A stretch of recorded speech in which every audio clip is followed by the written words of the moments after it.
Yeah, just really, I mean, McIntyre was outstanding finishing the game, and Brady's pitch count got up and didn't have his best stuff, but he battled out there. And you think about the fourth inning where they had a chance to take the lead and they line out. Two pitches before that was strike three, break a ball. I didn't call it. The game can change on one pitch. And, thank goodness we had the shortstop shifted around a little bit. All the little things add up. And just moving him, just a little scouting going on there that can do that. And it's, he lines out. We hold him there. Frustrating day at the plate. I thought their left-hander did a tremendous job against us. And, it's tied us up, breaking balls, fastballs in, getting jammed. And but credit to the offense there in the sixth inning. We had a two-strike home run that gave us the lead. And then we had another two-strike home run opposite field that put us up 3 then because we had a homer before that on the first pitch. And then another two-strike triple that scored 2, put us up 5, and then they wild pitch in the 6th run. That's how quick it can happen. I tell our guys all the time, no lead's safe, and you gotta keep building on it, and that's why it was just really good to have McIntyre in the game at that time. He was well rested. Once it got to the point where we're throwing a couple of innings, it's like, hey, just let him go. We're not going to use him tomorrow anyway. But he's got to go out there and pitch well, and he did, and that was big to save our pen. It was good for us to find a way to win this game when things weren't looking real good early. But very rarely do you get a chance to win 3 in a row against the same team, and we have that opportunity tomorrow, and I hope we come out and play well.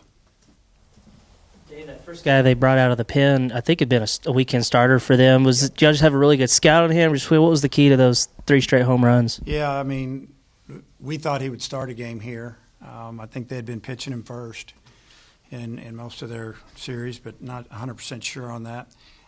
We just have what we have. We have videos of other games, and you kind of figure out what they're throwing a little bit. But I think our guys just did a good job of, fouling off a few pitches here and there and then got something they could handle. Aloy's home run was the first pitch breaking ball that was in, and he hammered it and just got up in the wind and blew out of the park. I don't know. I can't say that he was tipping anything or we knew what was coming. They just saw it and hit it. But I don't know. Baseball is a little funny. Nothing happens for 5 innings and then you explode for 6. And just make a pitching change. We get a big hit and everybody thinks they can hit. I don't know, And McIntyre, I think the last time we talked to him, he said, probably shouldn't admit it as a pitcher, but he likes it when there's kind of traffic on the bases. Do you get that sense from him, and how key is it to have a guy like that to bring in those situations? Well, it's good to have a guy with experience that's been there and that it doesn't bother him.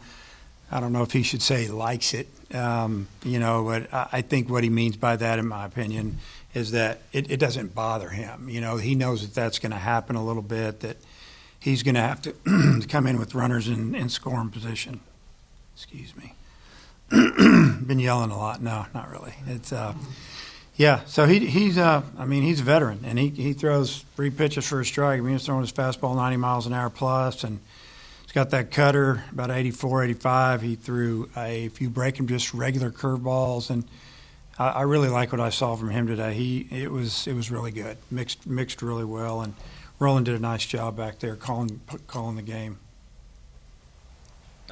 Just the back-to-back home runs. How good is it to see, in a tight game, the top of your lineup, the guys that maybe you expected to rely on this season, kind of break it open there for you? Yeah, that was really, it's something that you want to see because guys are hitting up there for a reason, whether it's on-base percentage, tough out, power guy, and guys that you want to get up a little bit more sometimes. And for them to bust it open like that was big. I thought Stovall's at bat set the tone, and the ball he hit out of the park was, I don't know if it's 2-2 or 3-2, but it was some type of, it wasn't a fastball. It was a cutter, I think. Could have been a changeup, but I think it was a cutter. Aloy hit a different pitch. He had kind of a breaking ball, semi-cutter. I kind of think he's kind of using it as a slider. And then, Diggs just fought off a bunch of pitches and got behind quick, fought. and then got something elevated and just clubbed it, and it took off in the wind. So, yeah, they kind of, obviously that sparked us. Once we got 1-run lead, a little relief. After we got 2 and 3, you start thinking the way we're pitching that we're in good shape. You mentioned last night people might not be realizing what they're seeing from Hagan, but it's carried over to the entire staff. I mean, as a head coach that's been here for a while, I mean, how are you kind of comprehending just the way your pitching staff is rolling right now? Well, I've had some really good pitchers here. I've had some really good staffs. I haven't had this much depth, probably. If everybody stays healthy, and we got another guy or two coming down the pike that haven't thrown yet, and so that's the difference. It's the depth. The starting pitching, I've had some before, but maybe not as many guys that come out of the pen that can hold you down. But it's been great watching it. From the side, and that's what we do. We're over there, sometimes when things are rolling, you almost become a fan a little bit. You're like, wow, this is really impressive. You guys hit back-to-back against Illinois State last year, and the research we did at the time was like we didn't think it had been done. So, yeah. Back-to-back years, you've done that, and that's a pretty cool feat there. It is. Yeah, I mean, it's hard to do. I mean, what are the percentages? They're not very high, that's for sure, and obviously some things have to go your way, whether it's bottom line, the balls, you got to get all the way around the bases. I guess you could hit into the Parker, but you got to have some things really fall into place to hit 3 in a row. It's hard to hit back-to-back, honestly. And the way it was going today, it was hard for us to get a hit. And for us to get, I think, 5 in that one inning, and 3 of those were 2 strikes.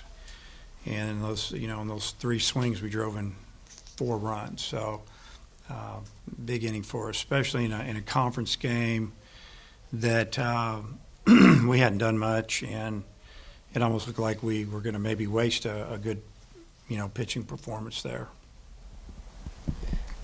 Dave, Brady was kind of cruising through the first 3 innings and ran into some trouble in the 4th. Did you notice anything from him? Like what happened there? Yeah, just not throwing the fastball for a strike. Like I said, there's no doubt that one of those pitches was strike 3 to end that inning, and it's that's frustrating that he didn't get that call. He was frustrated with it, and it almost cost us a few runs. Just it was fastball got away from him a little bit. The breaking ball was pretty good. He all left a few up and into some righties, but he also could throw it for a strike most any time he wanted. I mean, he threw it.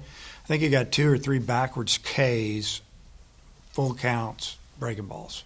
So if you're going to throw that with a full count, you really feel like you can command it, and he did a great job with it. But yeah, hey, it was a good outing. It just wasn't when you pitch as well as some of these guys have. You think it's not that good an outing, but it was really a pretty good outing. You mentioned a couple of defensive runs that play saved with Wahiba out at short. Just how often do y'all run through scenarios like that? Well, they have a card in their back pocket, all the infielders, and then they have something on their wrist that will tell them signs, and then we're in the dugout moving them even more. So they already know our scouting report. I mean, we meet with them, and we go over it and say, okay, this guy, until 2 strikes, man, he's pull. But then with 2 strikes, we got to move back around a little bit, or vice versa, whatever we do. It's not always 100%, but if you're just going with the percentages, that's why we had, Aloy up the middle like that, and right when he hit it, it was right at him. It was just a matter if he could jump high enough to catch it. Looks like he did. Hey, Dave, going back to last April when you're bringing Tiger back from injury, you've had a lot of success piggybacking him with Will McIntyre. Is there something about the way those 2 pitch that work well together? Well, there might be. You got one that throws a cutter that's a breaking ball that's in McIntyre that's 84. Then you got a 74, 75 mile an hour breaking ball from Tiger. So it's a little confusing probably for a while, but today McIntyre got through the lineup a couple of times. So they had seen him, and he did just as well. And I just think his stuff was just really good today. I think it's been 17 years since your team had back-to-back shutouts of SEC teams in 9-inning games. Just maybe speak So to how might have hard been that is to do. 07 07 SEC tournament. Yeah, Yeah. because we had some really good pitchers in 07 in that rotation. 3 good starters. That would have been who do we have? Todd and maybe a guy named Nick Schmidt and And who was the other one? It was Nick and Todd. Yeah, I mean, those two pretty good ones.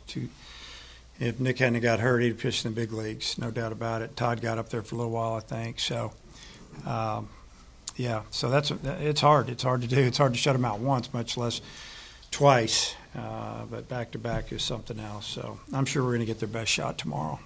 And with Missouri's left-handed starter, he was coming inside on a lot of your left-handed hitters. Is that something you had seen on tape?